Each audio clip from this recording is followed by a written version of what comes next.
Last week was a truly crazy week for Notre Dame football. Tyler Buckner is at Alabama. Logan Diggs is out. But now it's a new day, a new week, and Luke Smith and I are going to try to make sense of it all coming up next. You are Locked On Irish, your daily podcast on the Notre Dame Fighting Irish. Part of the Locked On Podcast Network, your team every day.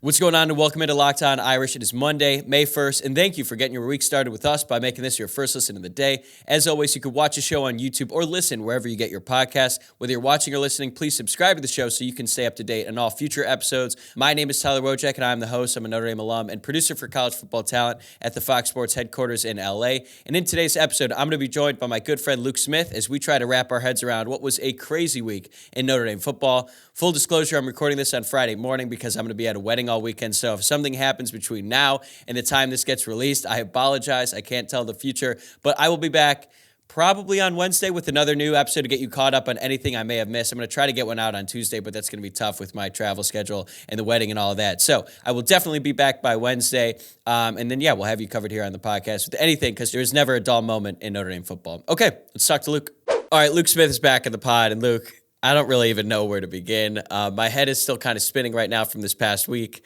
Tyler Buckner is at Alabama now. Logan Diggs finally gets his wish and is likely headed to LSU. And somehow 31 teams passed on Michael Mayer in the first round of the NFL draft. So, Luke, what's at the top of your mind? I think it's what you just ended with there. How do these NFL GMs have the jobs they have? Because just for all of those teams to pass on him is malpractice, frankly. And frankly, I know Dalton Kincaid's a good player, but for him to go ahead of him, that is also egregious, just beyond belief. But this kind of seems to happen with every time Notre Dame has a surefire guy that's like, oh, he's going to be a high pick. They just fall for whatever reason. Outside of offensive linemen, this happens all the time. Even Kyle Hamilton slid last year. JOK obviously fell out of the first round because of that rumor about his heart that turned out to be BS. I mean, you go all the way back to Jimmy Clausen and Brady Quinn. This always seems to happen. Granted, in those two guys' cases, maybe that was for good reason. But the other three guys, I'm not so sure about. Yeah, I couldn't believe that the Bengals didn't take him when whoever made the call. I think it was Goodell. They said Miles, and I was like, what? Did he say it wrong? Like, I was so confused because the Bengals seemed to be a perfect fit for Mayer. I did love that video of him being clearly pissed off when Kincaid. He's not someone who hides his emotions. You know what? He should be pissed off because he's clearly the better tight end than Kincaid. And if you want to make the point that, well, Kincaid is basically a wide receiver, okay. But so is Michael Mayer. But he's better at everything else. Yeah, and then I also thought he might go to the Cowboys, but I guess instead they wanted to take the guy with the gun problem from Michigan. So go figure. I guess I wouldn't have liked him on the Cowboys anyway. That's a better fit culturally for the Cowboys. So there you go. I was texting our friend Willis Pencil, diehard Bengals fan, that if the Bengals had drafted Michael Mayer, I would have switched from the Cleveland Browns to the Bengals. I'm desperately trying to get off the Browns. Like, they have done nothing to make any fan remain loyal, yet somehow they still sell out every game and probably have the most rabid fan base in the entire league. And then it's funny watching the Texans use those picks that the Browns gave them to draft C.J. Stroud and Will Anderson. But yeah, I'm sure they won the trade. Yeah, I mean, well, why not? Only time will tell, right? So there you go.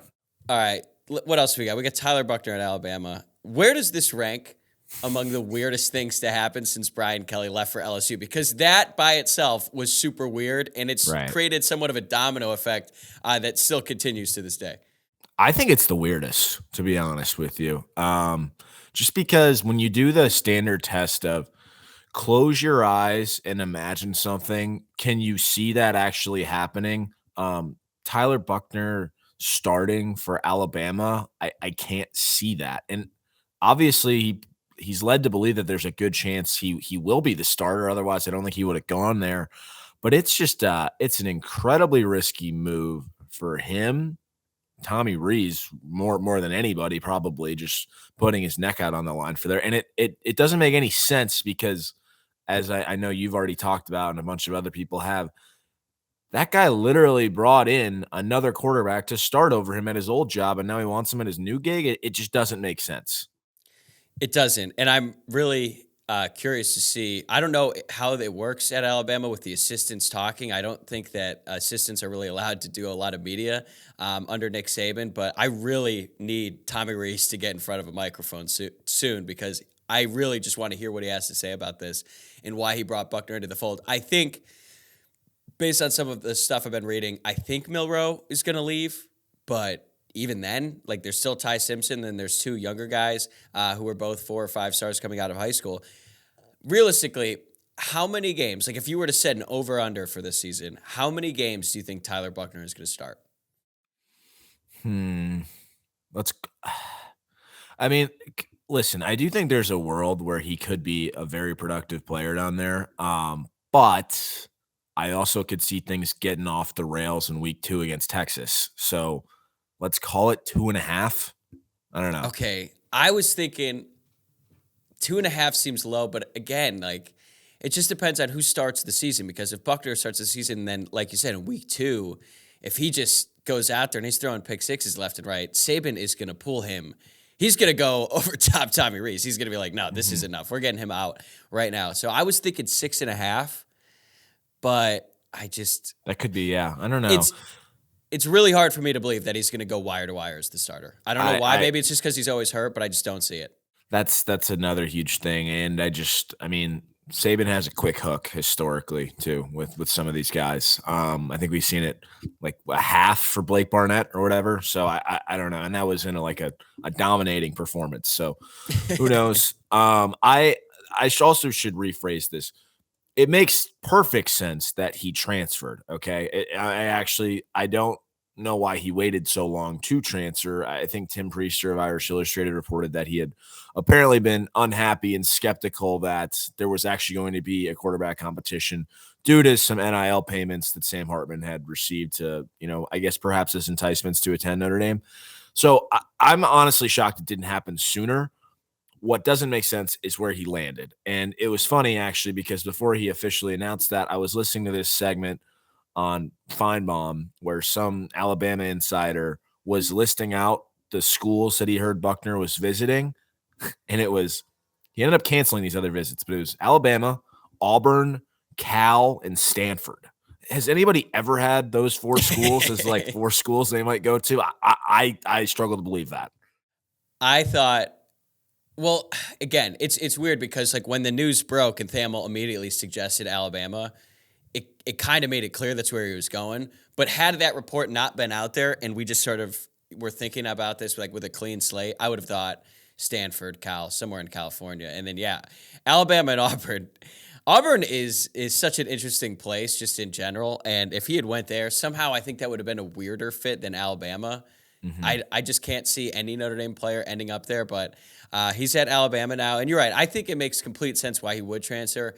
I'm sure that based on everything we've heard about Tyler Buckner, it seems like he really does love Notre Dame, and I think he probably was maybe in denial early and wanted to give it a shot one more semester. I don't think he earned his degree by this point, and I think you said it yesterday when we were talking off the air. Guys really don't care about their degree anymore. I guess if they only have one semester left, they'll probably finish it out so they can get their degree. But we got to stop counting for that and thinking that's really going to change people's minds, because it's just not. Yeah, I never want to hear that again. Frankly, no kid cares about the value of a Notre Dame degree. I think to some extent that's true amongst normal students that attend Notre Dame, while they're there for most of their experience. They're not thinking about that either, right? They realize the professional opportunities could potentially open up, but they're not thinking about that. So to think that a 19 to 21-year-old kid is really cognizant of that and is thinking about that is just wrong. I think in a lot of instances, nobody really cares. I think the parents certainly see the value in it, and they're the ones kind of pushing for it. And I think that's how Notre Dame recruits. They really got to get the parents involved to sort of push the kids hey, the value of this piece of paper is going to be worth a lot one day. But in instances like Tyler Buckner, where I understand that having a Notre Dame degree is important for professional opportunities, but this is a guy now who's going from Notre Dame to Alabama. If he succeeds at football, he doesn't need a degree. He is going to be a king for life, especially at Alabama now that he's headed there. It's going to be one of the more interesting things to follow this season. Grand slams, no-hitters, and double plays are back, and there's no better place to get in on the MLB action than FanDuel, America's #1 sportsbook. That's because right now, new customers can step up to the plate with a no-sweat first bet up to $1,000. Just go to FanDuel.com/lockdown to sign up, place your first bet, and get up to $1,000 back in bonus bets if you don't win. So don't miss your chance to get a no-sweat first bet up to $1,000 when you join FanDuel today. Just go to FanDuel.com/lockdown to sign up. FanDuel, an official partner of Major League Baseball. Another guy who's out the door, Logan Diggs. This was not surprising. This had sort of been rumored for a little while now. But if you go all the way back to when he was a recruit, LSU made a very late push, and everyone thought that he was going to go there. But I think because he signed his national letter of intent, it sort of complicated things. The fact that he returned to Notre Dame after his freshman year was actually way more surprising than him leaving now. But he is finally out the door, it seems. And again, at the time of this recording, we don't know where he's headed, but he's probably going to LSU. Yeah, like you said, I guess it was inevitable. Clearly has some maturity issues if you're just playing around 3 or 4 different times saying, I don't want to be here. Like, just grow up at some extent. Obviously, he's a really talented player who had kind of an interesting last season, but he really seemed to be rounding into good form. You can't really be that upset about it if it's somebody that doesn't want to be there at the end of the day. But the one thing I was thinking about is that we've had a lot of transfers in the last few weeks between those two. Styles, Collie. I wonder if this – I know a lot of people are happy that Freeman is making players more accessible to the media, but I'm not sure it's such a good thing. They had to have an inkling that these guys were leaving, and I don't get what the value of putting these guys in front of a microphone is if you know they're going to be out the door in a couple weeks. I mean, hell, they even had Diggs mic'd up for a practice. Joe Theismann was interviewing him on Notre Dame Day 2 days ago. I don't understand – and then, maybe this is something that Freeman learns with age, and I know that we want to be more accessible in this new era, but I don't know that that's such a good thing if you have a feeling that these guys are going to be out the door. Yeah, I think if you do have any inkling that they are going to leave, it doesn't make any sense to put them in front of a microphone. And if they didn't know, it's kind of like, how did you miss that one? I think with Collie, he was talking 3 days before he mysteriously disappeared, and they said it was concussion protocol, right? Yeah, I mean, and that's another thing. Are we sure Diggs was even hurt this whole spring? I don't know. I doubt it. Yeah, it's really. I think he's just soft. It's really weird. Yeah.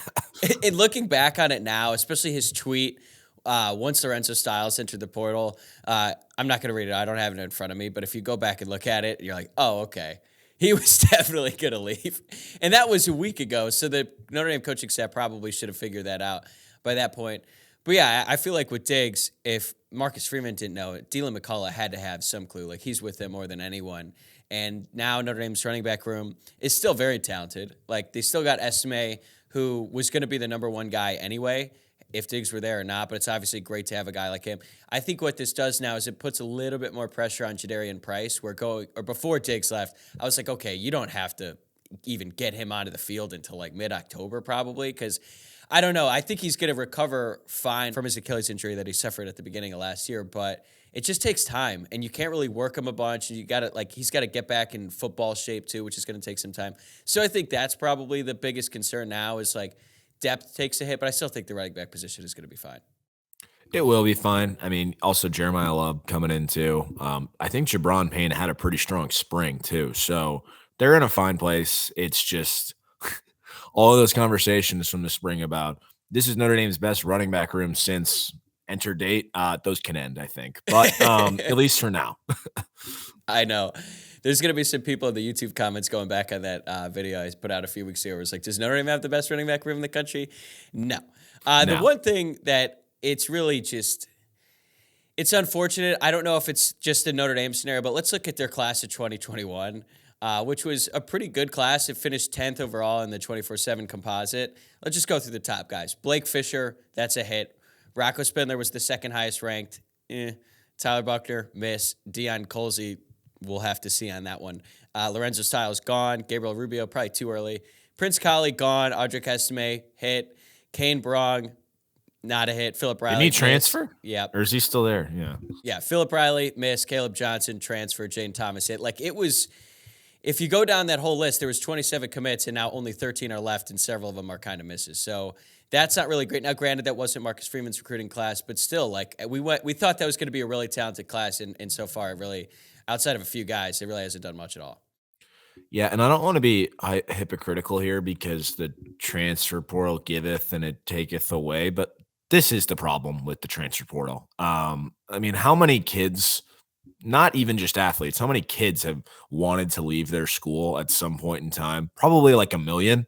But now that there's just no repercussions for that, it's so much easier to do that. And I understand that there's some benefit to that, but I also think there's some benefit driven from sticking through a situation and things, getting better on the other side there. So that's kind of the problem. You can just leave as soon as things get tough now, and you don't want to be around.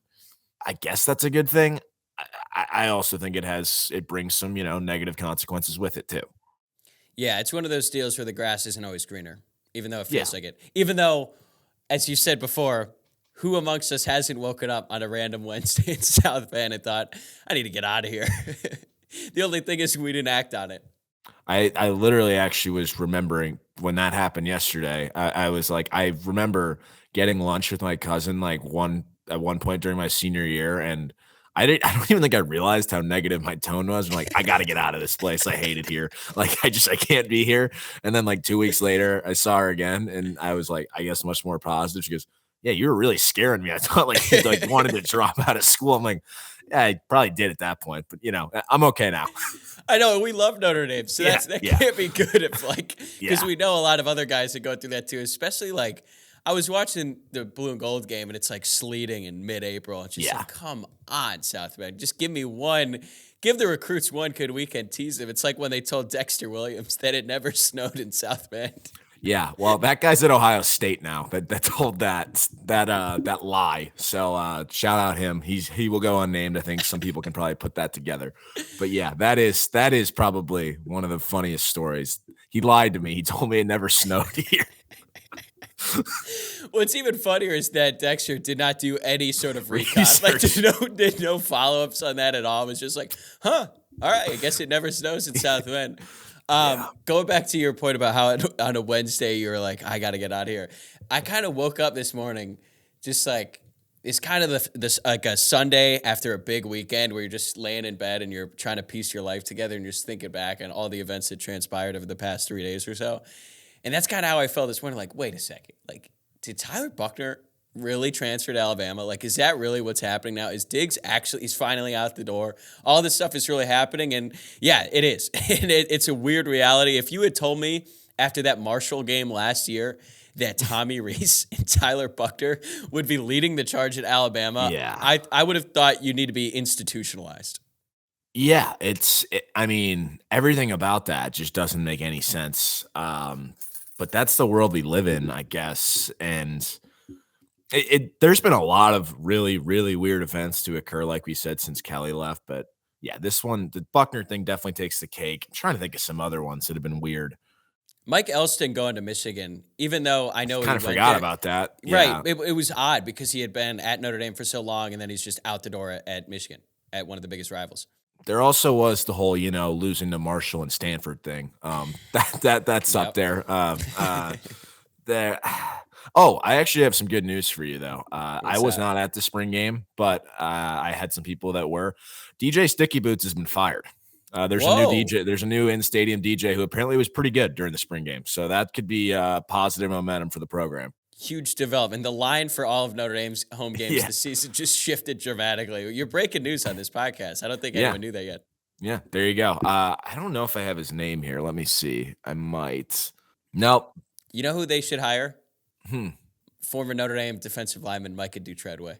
Yeah, why not? I think he'd be great. He's got some new ventures he's pursuing these days. Well, what's another side hustle for him? I don't Micah, see why not. If you're listening, you should apply to be the new Notre Dame Stadium DJ. Although it sounds like the new guy might be all right, so we can't fire him after literally one spring game. All right, we've got a couple mailbag questions here as we wrap this up. Sean O'Brien 7 wants to know, how should we be feeling? Is it just the time to transfer, or are the wheels falling off a bit? What do you think?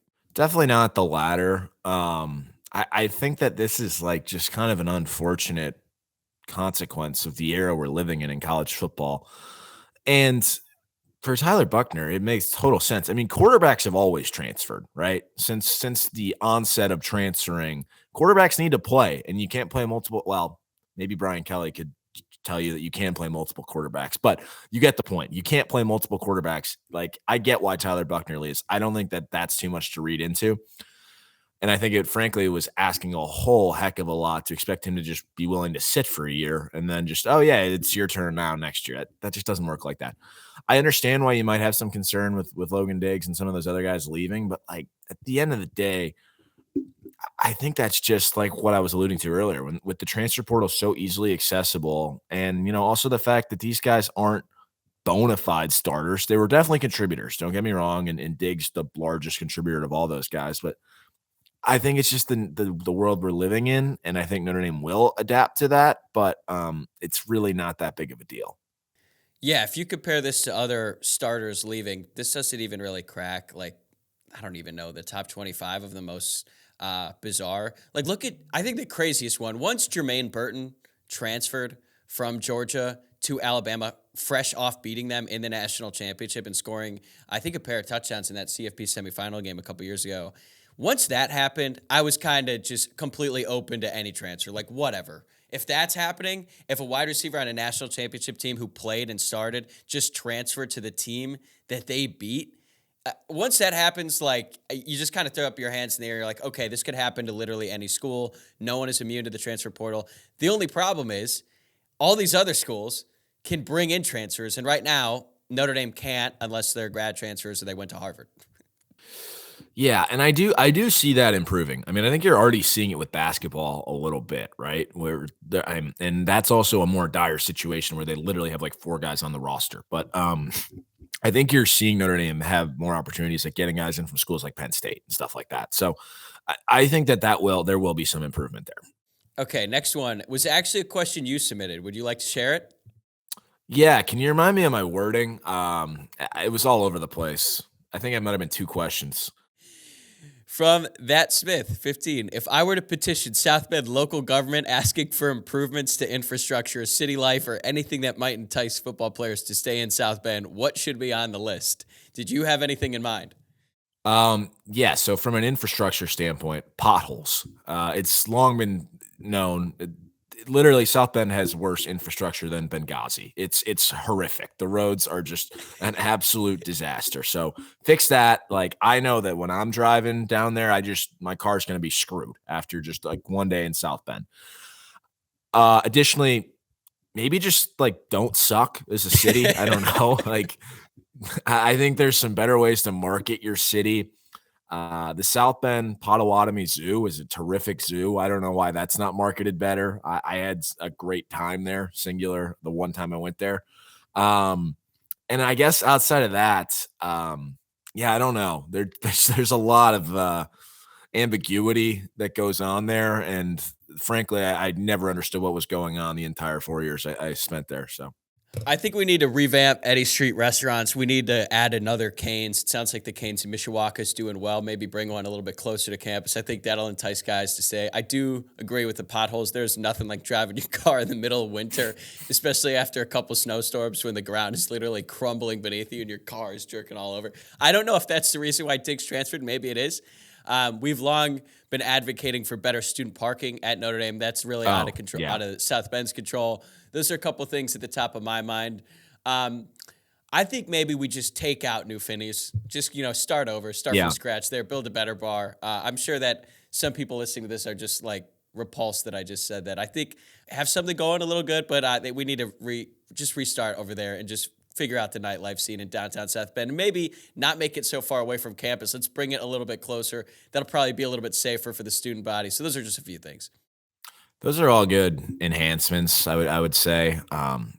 Yeah, man, those bars do kind of just stink. But I don't, and like honestly, like that's why I kind of started to see like Logan Diggs' point. Like, can you imagine that guy in a South Bend bar? I remember like when I would see football players, like they wouldn't really go out that much, but when you would see them, they'd just be like fish out of water. They're like, where am I? Like, what is this place? Because the bars are just like so weird in South Bend. Yeah. So I totally get it. All right, what's another one we got here? This one, we got a couple people chiming in with their thoughts, which I appreciate. Not really a question, but Big K just said, sick of players being poached. It's time to, quote, play the game, end quote. That's the only way we win. I agree, Big K. I also am sick of players being poached, but I'm not really sure what the game is that he's alluding to. Do you have any idea? I assume he's talking about NIL, but I also don't really think this is a poaching thing. With those recruits, I totally get what he's saying, and I agree. Like Keeley and Bowen, although I think we're going to end up on the better side of that, not getting Peyton Bowen, just a hunch. He looked pretty good in their spring game. He's But yeah, he's got a long career ahead of him.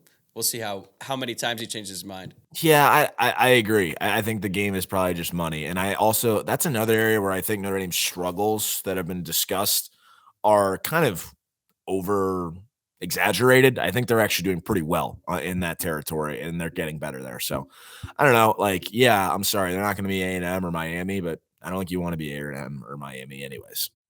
Yeah, it hasn't even worked out that well for him so far. And I think Notre Dame is involved in the NIL space. The problem is they're just kind of behind on everything. Like they were a little late on NIL and they're figuring it out now. Now they're behind on the transfer portal and they've got to figure that out ASAP because, it's Notre Dame's bleeding right now and it's a one-way exit. So if they can get that fixed, I think Notre Dame is going to be fine because, as I say, guys get poached at any school.